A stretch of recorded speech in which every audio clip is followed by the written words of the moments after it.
చికిత్సలో తీవ్ర ఆలస్యం వల్ల ఐటీబీపీ జవాన్ తల్లి చేయి విచ్ఛేదనానికి కారణమైన 2 ప్రైవేటు ఆసుపత్రులపై కేసు నమోదు చేయాలని ఉత్తరప్రదేశ్ పోలీసులు నిర్ణయించారు.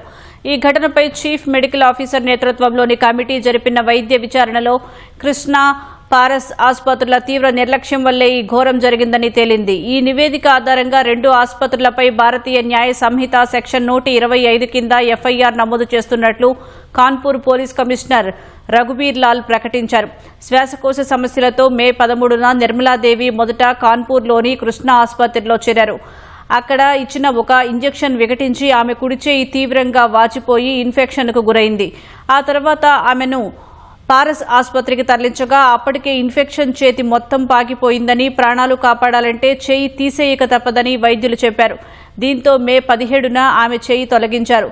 ఈ ఘటన తీవ్ర దుమారం రేపడంతో ప్రభుత్వం విచారణకు ఆదేశించింది.